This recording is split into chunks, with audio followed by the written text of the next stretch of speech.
все новобранцы успешно прошли кинологические тесты на правопригодность, а по приезду в Ижевск молодым овчаркам предстоит переждать месячный карантин, после чего они уже приступят к профильному обучению. Карантин закончится, будет совместно со всеми остальными собаками заниматься, то есть общее послушание, спецкурс дрессировки, который включает в себя это выборки вещи, выборки человека, обувь объекта, обувь транспорта, следовая и задержание. Самый веселый и добродушный щенок-новобранец, овчарка Тинга, на вынужденном карантине в спецвольере ни минуты не сидит без движения, а любимая игра с кинологом в мячик. Уже известно, что Тинга будет служить в Ижевском СИЗО №1. По разным объектам уголовно-исполнительной системы республики распределят 6 других собак. Там и определят их специализацию. На сегодняшний день в системе УФСИН России по Удмуртии работают 150 четвероногих сотрудников. В этом году 10 из них идут на заслуженный отдых, им исполнится 10 лет. Так что десант новобранцев, прибывший из Саратова, как нельзя кстати. Дмитрий Вороновин, Андрей Пустин, новости. Ну, как бы, да. На этом я с вами прощаюсь. Хороших вам новостей и до новых встреч. Ладно, больной почти.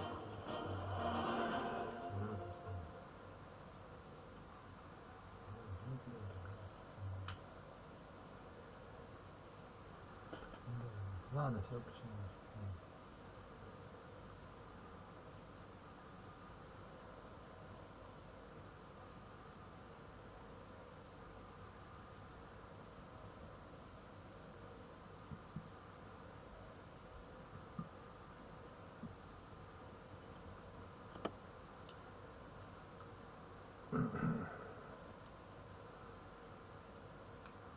About the real man. How come you went into the British Army anyway?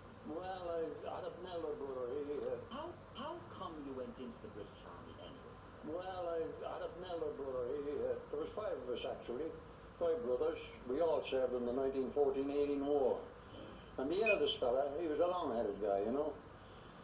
When we'd be reading Anderson's fairy tales, he'd be reading the Handwritten History of the World. And he was always on about what a wonderful world was out there, and see the world and all this kind of thing, see? Well, the only way we could see the world was if somebody extra Spence joined the army. He would finish up, he was Battery Sergeant Major B Battery, the Royal Canadian Horse Artillery. Joe, he was second eldest brother, he was a machine gunner of the Irish Guards. And Pat, he was in the Royal Engineers, he was blown up at Vimy Ridge.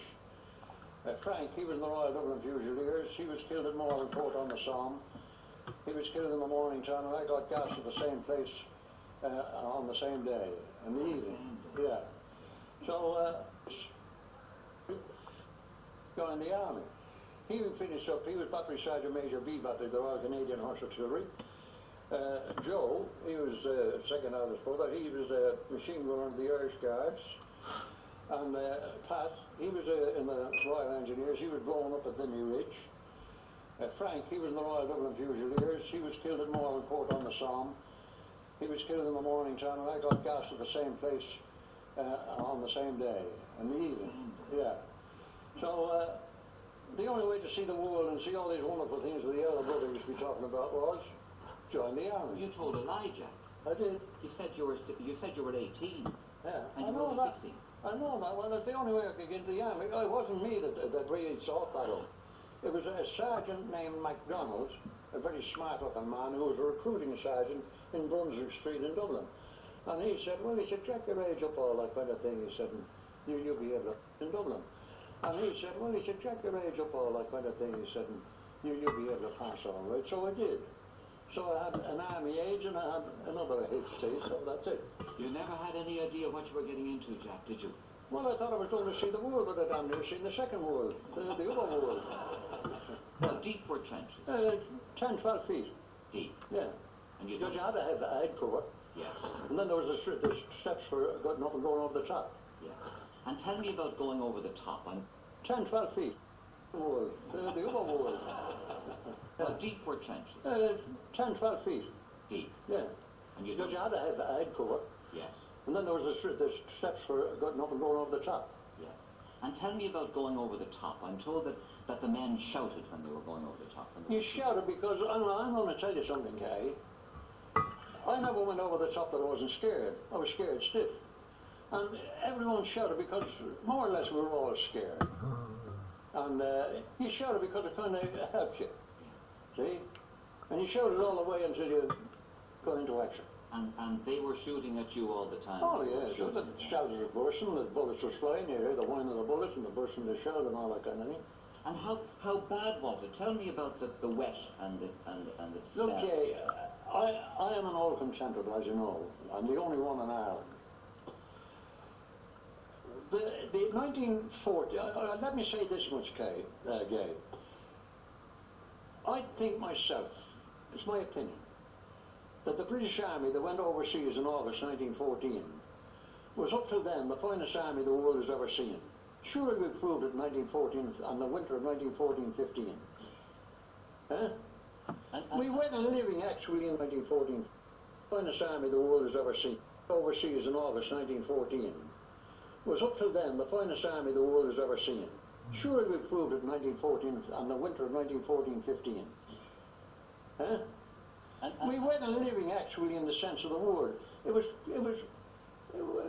just punishment. Can you imagine yourself standing out there in all kind of weather, hail, rain, frost and snow? Any bit of food you got, you ate a good mind, that's another thing. If you had a bit of food you were saving for a rainy day, the only safe place for it was in your stomach, because the rats would find it no matter where you put it. What with the lice eating the flesh off the live ones and the rats scourging themselves on the bodies of the dead, it was a lovely, real happy time, wasn't it? And how far away would the bodies of the dead be from? They'd be all around you. You see, as the lads got killed, you couldn't bury them right away, because if you tried to try and bury them right away, that was an easy target for the jerries and you'd finish up one of them. So you had to wait until the proper time when you had the real chance of saving your life to bury them. And meanwhile they lay there? They lay there for weeks sometime. Don't know, it could be a friend of yours, it could be a relative of yours, the rat scourging them. And you standing there looking at them through loopholes, standing on the fire step. I tell you, it was just sheer punishment. That a lot of people don't know, but we went hungry in the early days, French warfare. Now, of course, from Mons onto the Somme, onto the Yane, it was all open warfare. See? But you went hungry in the trenches? We went hungry, now 1/24 of our supply columns. I'll tell you how it Не happened. надо объяснять, If, in the evening time, the shelling wasn't too heavy, we could hear the transport behind the German lines, you know, moving around and coming up with the supplies for the trenches and the rations for the lads, see? And of course they could hear ours. Well, it seemed to be that it was a signal for the artillery on both sides to open up and blow them off the roads.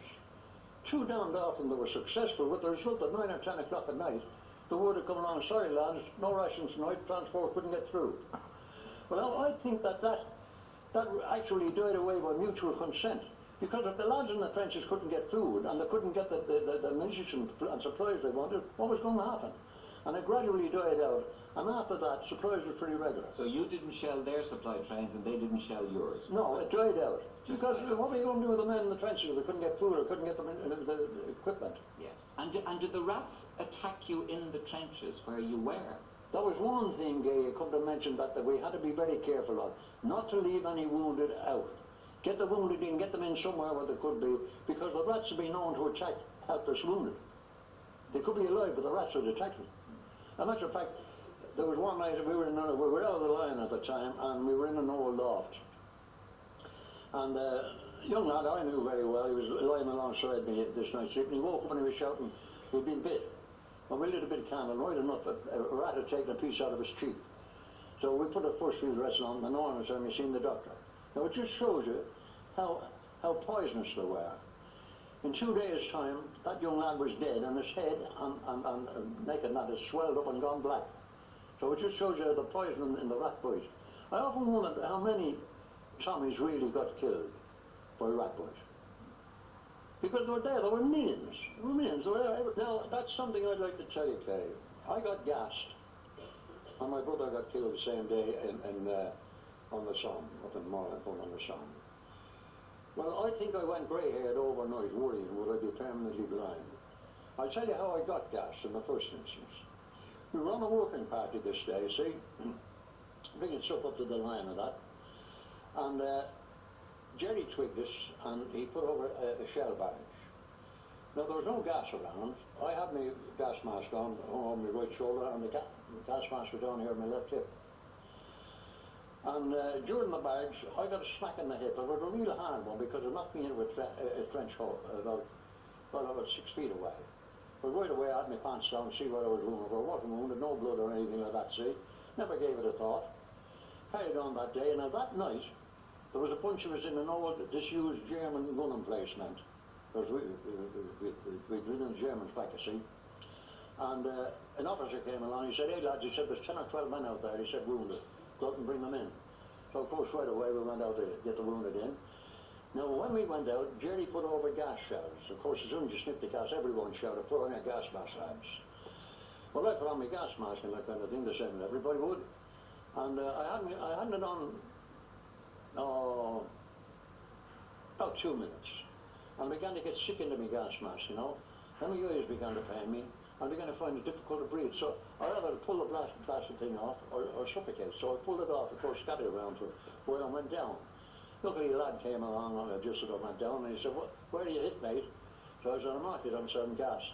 As he bent down to help me, he said, no wonder you're gassed, mate. He said, there's a big piece of German shell in the metal container of your gas mask. That's what hit me early on the day. So, of course, God, I never felt so bad. Oh, my eyes and my throat, everything like that.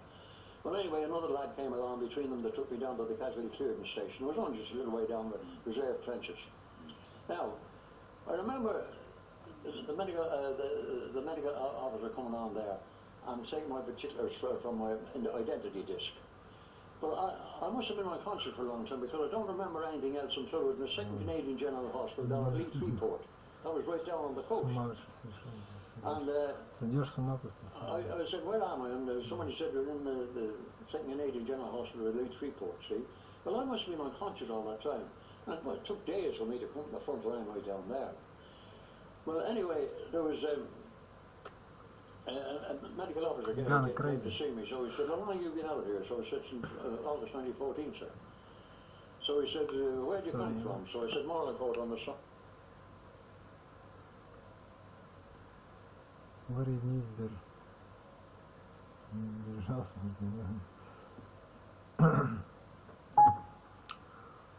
Очень тяжело.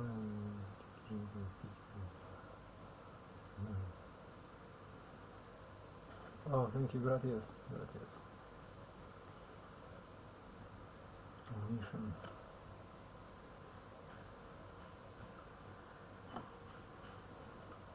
Все. Поехали.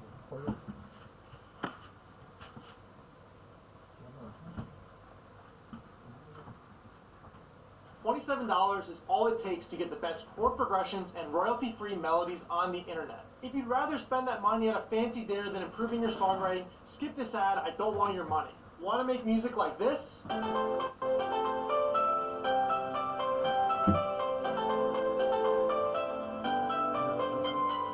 Or how about this?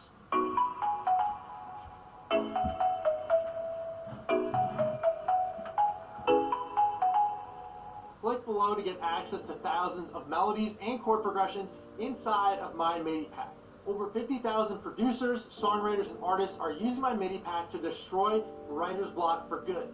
It's 70% off for a limited time, so click below and grab it now. If you are struggling with writer's block, we can literally end that in a second. I guarantee that we have a 14-day money-back guarantee. So if my MIDI pack doesn't work, you don't pay. Let's show you examples of the melodies and chords I'm giving you inside the MIDI pack.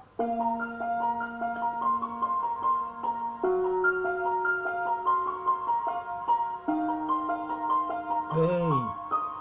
Где мышь?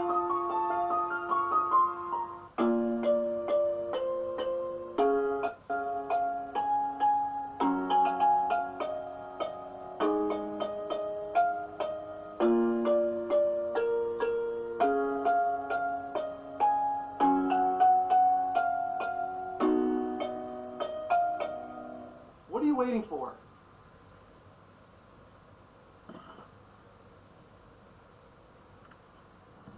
Hey everybody, I'm Rick Beato. On today's Everything Music, we're going to count down the top 10 songs on the Today's Top Hits charts on Spotify. Before we start, I want to remind people to subscribe to the channel. If you watch the channel regularly, click the bell icon so you get notified when we're doing new videos. Okay, Coming in at number 10 is a song called Skate by Bruno Mars, Anderson .Paak, and Silk Sonic. Without listening to this, I know it's going to sound like the 70s, so let's check it out. Sounds like the 70s.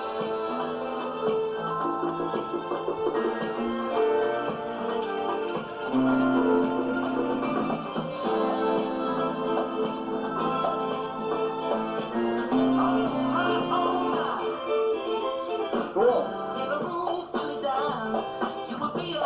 I love these kind of grooves.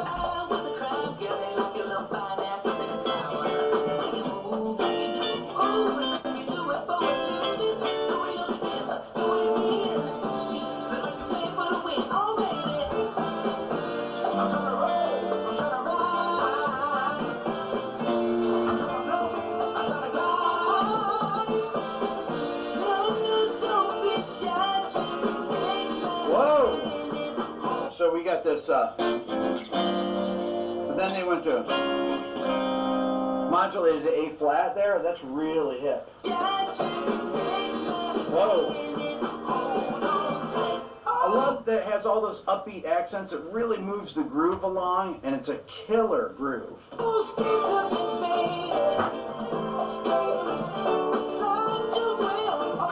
Great melody. This is really good.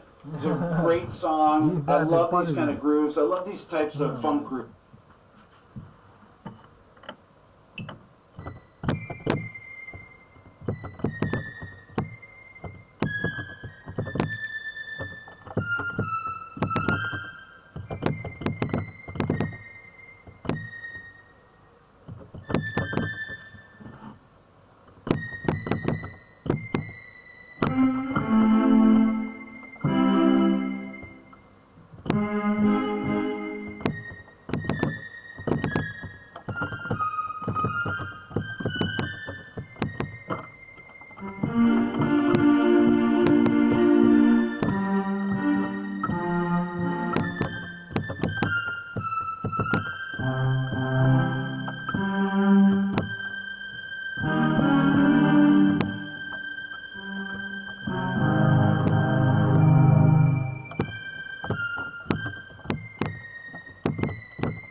Grooves like that, you know.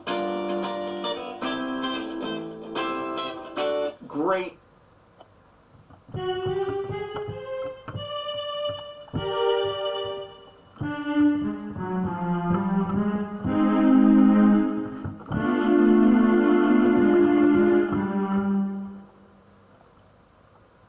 Great sounds on this one, and it's perfectly mixed. Song number 9 is Dua Lipa, Da Baby. This is Levitating. We've actually listened to this before. Let's check it out.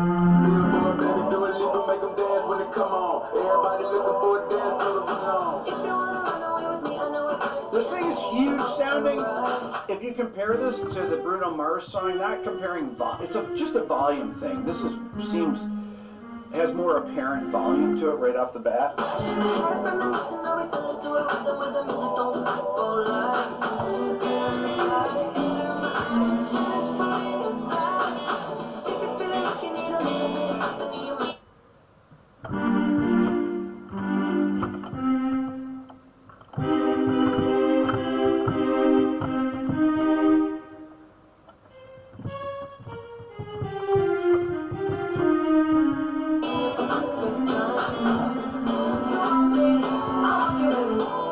I love the really clean guitar in there.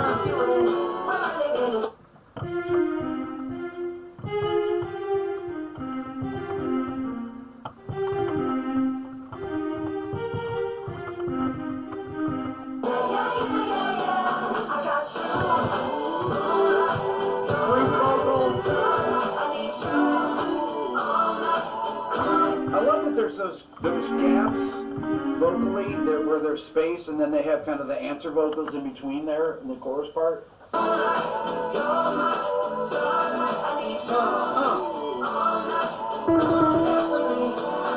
This is a great pop song. It's really melodic. It has a great groove. It sounds big. It's been on the charts for a long time, so it definitely has staying power. Coming in at number 8 is Save Your Tears, The Weeknd and Ariana Grande, or featuring Ariana Grande. We've talked about this song before.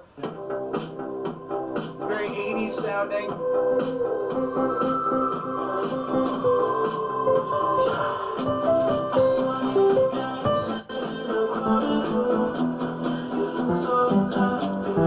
I remember this.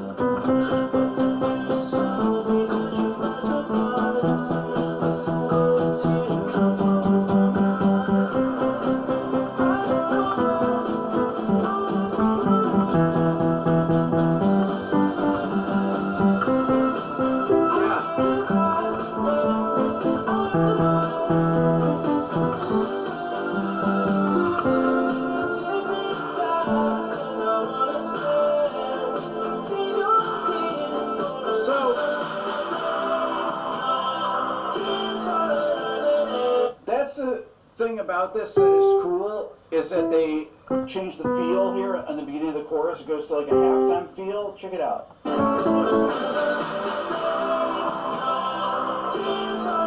And then, cool song. Once again, this is one of the songs I talked about having the same progression over and over. So it's relying on these rhythmic elements to actually separate the sections. Has a very 80s influence. And it's a cool song. Song number 7 is Kiss Me More by Doja Cat and SZA. Let's check it out.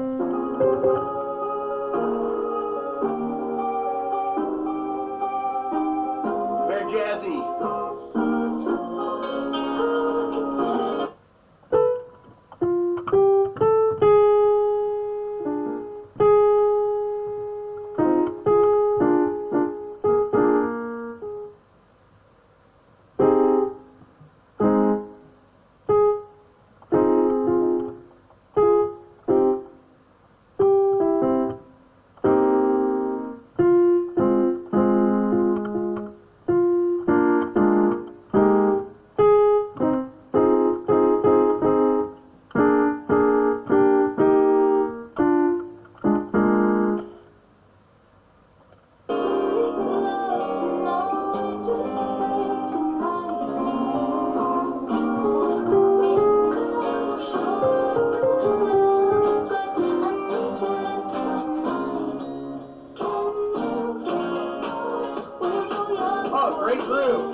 This is that there's a lot of space in the melody. It's got a fat groove to it. In the arrangement in general, there's a lot of space.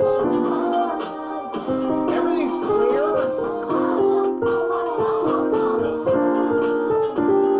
I love the laid-back vocal.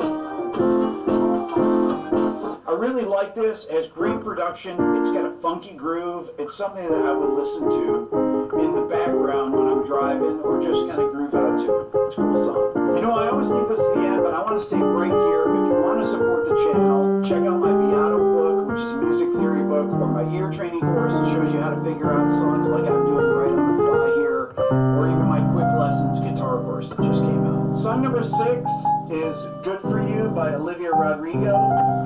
We've talked about this one before. And something I realized last time that we did it is that it actually sounds like another song. Not this part. This part's cool.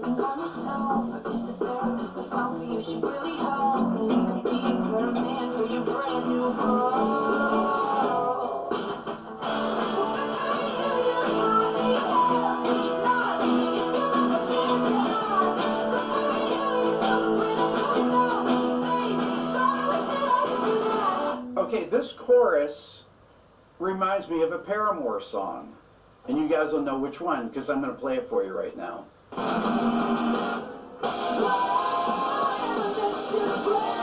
Different key.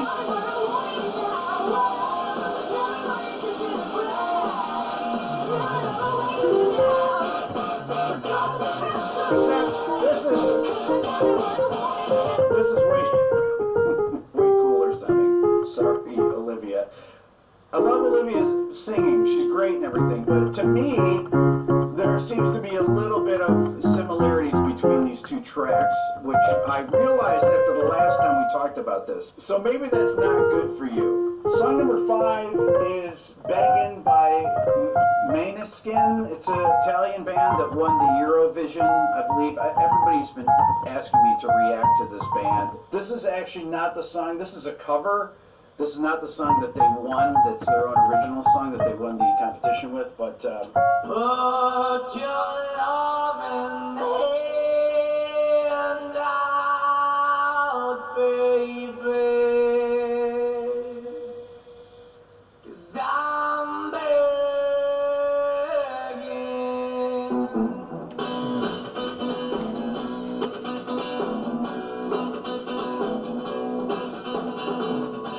I'm begging you to put your loving hand out, baby. I'm begging you to put your loving hand out, baby. Riding high when I was king, I played it hard and fast. okay, so right off the bat, I mean, I'm not a fan of this song anyways, but the recording quality of it is really low in comparison to everything that we've heard. It sounds like a demo. If you listen to this, maybe you hear that, and then you hear this. It just has a little tiny scratchy guitar sound, and the singing to me is just way too much. It's so oversung. But the song that they won the Eurovision competition with, their own original, is a pretty good song. So, good job, my Italian brethren. Song number